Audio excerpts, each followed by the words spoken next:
Hello friends, welcome to RVS crunchy பிளேட்டர் channel. இன்னைக்கு நம்மளோட சேனலில் ரொம்ப சுவையான சத்தான பிரண்டை துவையல் எப்படி பண்ணலாம் அப்படிங்கிறத பார்க்கலாம் வாங்க.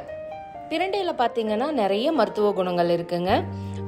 எலும்பு தேய்மானம், எலும்பு பிரச்சனை, கை கால் வலி அந்த மாதிரி இருக்கிறவங்க இந்த பிரண்டையை உணவில் சேர்த்திக்கலாம். செரிமான பிரச்சனை இருக்கிறவங்களும் பிரண்டையை அடிக்கடி உணவுல சேர்த்திக்கலாம். நிறைய மருத்துவ குணங்கள் பிரண்டையில இருக்குங்க. ஸோ அவசியம் பிரண்டையை உங்களோட உணவுல சேர்த்திக்கோங்க. பிரண்டை துவையல் செய்யறதுக்கு முன்னாடி இந்த பிரண்டையை நம்ம கிளீன் பண்ணிக்கலாம். இன்னைக்கு பிரண்டை துவையல் செய்யறதுக்கு நான் எடுத்திருக்கிற பிரண்டை எல்லாமே நல்லா பிஞ்சா இருக்குங்க. நல்லா பிஞ்சா இருக்கிற பிரண்டை ஏன் எடுத்துக்கணும் அப்படின்னா, பிரண்டைக்கு இயல்பிலேயே அரிப்புத்தன்மை இருக்கும். நீங்க பிஞ்சா இருக்கிற பிரண்டைகளை எடுத்துட்டீங்க அப்படின்னா அரிப்புத்தன்மை ரொம்ப குறைவா இருக்கும். நமக்கு கிளீன் பண்றதுக்கும் ரொம்ப சுலபமா இருக்கும்.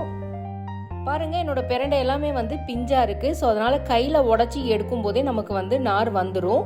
அப்படி எடுத்து உங்களுக்கு நார் இருக்குது அப்படின்னா நம்ம கத்தியை வச்சு கூட மீதமுள்ள நார் எல்லாம் நம்ம சுரண்டி எடுத்துடலாம்.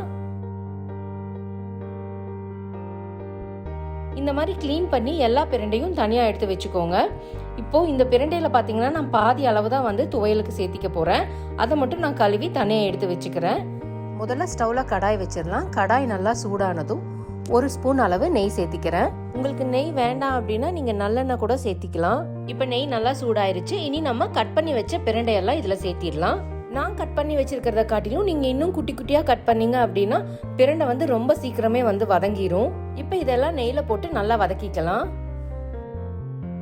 இதை வதக்குறது மட்டும் நல்லா ப்ராப்பரா வதக்கிடணும். அதாவது பிரண்டையோட கலர் சேஞ்ச் ஆகி நல்லா ஒரு லைட் ப்ரௌன் கலர்ல ஆகணும்.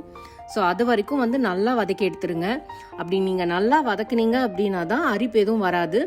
அரைகுறையாக வதக்கிட்டீங்க அப்படின்னா நீங்கள் சாப்பிட்றப்போ உங்களுக்கு வாயில் நல்லா அரிப்பு எடுக்கும். என்னடா இது அரிப்பு எடுக்கும் அப்படின்லாம் சொல்கிறாங்களே அப்படின்னு சொல்லிட்டு நீங்கள் செய்யாமலாம் இருக்காதீங்க. ப்ராப்பராக க்ளீன் பண்ணி நல்லா வதக்கிட்டீங்க அப்படின்னா நீங்கள் தாராளமாக நல்லா சாப்பிட்லாம். உடம்புக்கு ரொம்ப நல்லது. ஸோ அவசியம் இதை நீங்கள் ட்ரை பண்ணி பாருங்கள். இப்போ பார்த்தீங்கன்னா நம்மளோட பிரண்டையெல்லாம் நல்லா வதக்கியாச்சு. உங்களுக்கு பார்க்குறப்பவே தெரியும் சைஸ் எல்லாம் நல்லா சின்னதாகி நல்லா ஒரு லைட் ப்ரௌன் கலர் வந்துருச்சு இல்லையா? ஸோ இந்த ஸ்டேஜ் வர வரைக்கும் நீங்கள் நல்லா வதக்கி எடுத்துக்கோங்க. இப்போ நான் ஸ்டவ் ஆஃப் பண்ணி இதை நான் தனியாக எடுத்து வச்சுக்கிறேன்.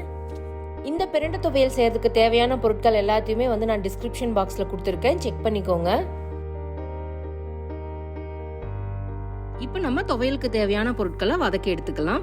இதில் பார்த்தீங்கன்னா கடாயில் நெய் கம்மியாக தான் இருக்குது. ஸோ அதனால நான் 1 டீஸ்பூன் அளவு நல்லெண்ணெய் சேர்த்திக்கிறேன்.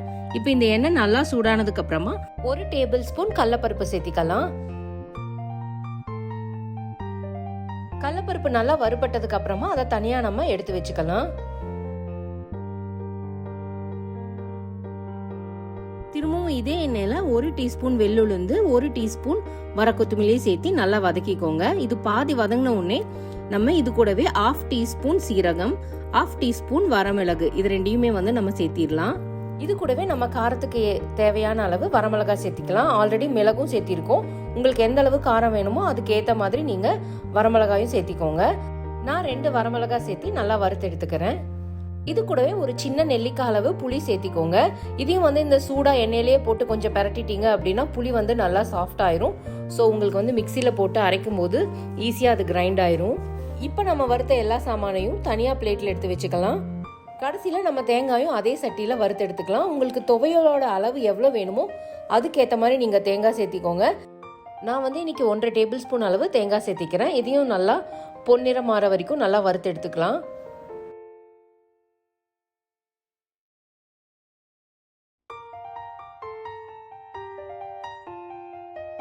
இப்போ நம்ம வறுத்து வச்ச பிரண்டை அப்புறம் பருப்பெல்லாம் வறுத்தோம் இல்லையா, அதில் தேங்காயும் சேர்த்தி தேவையான அளவு துவையலுக்கு தேவையான அளவு உப்பையும் சேர்த்திக்கோங்க. இது நல்லா ஆறுனதுக்கு அப்புறமா கொஞ்சமாக தண்ணி விட்டு எப்பவுமே நம்ம துவையலுக்கு அரைப்போம் இல்லையா கொரகொரப்பா, அந்த மாதிரி அரைச்சி எடுத்துக்கோங்க. இந்த மாதிரி செஞ்சு கொடுத்தீங்க அப்படின்னா வீட்டில் குழந்தைங்கள்லேருந்து பெரியவங்க வரைக்கும் எல்லாருமே விரும்பி சாப்பிடுவாங்க. அவ்வளோதான் ஃப்ரெண்ட்ஸ், நம்மளோட சூப்பரான சத்தான பிரண்டை துவையல் ரெடி ஆயிடுச்சு. இதை நீங்கள் சூடாக சாதத்தோட பிசைஞ்சு சாப்பிட்லாம். இல்லை இட்லி தோசைக்கு சட்னி மாதிரி கூட நீங்கள் தொட்டு சாப்பிட்லாம். டேஸ்ட் ரொம்ப சூப்பராக இருக்கும். கண்டிப்பாக இந்த ரெசிபியை நீங்கள் ட்ரை பண்ணி பாருங்கள். ட்ரை பண்ணி பார்த்துட்டு உங்களோட கமெண்ட் சொல்லுங்கள். இந்த வீடியோ உங்களுக்கு பிடிச்சிருந்ததுன்னா லைக் பண்ணுங்கள், ஷேர் பண்ணுங்கள். மறக்காமல் RVS கிரன்ச்சி பிளேட்டர் சேனலை சப்ஸ்கிரைப் பண்ணுங்கள். தேங்க்ஸ் ஃபார் வாட்சிங். பாய்.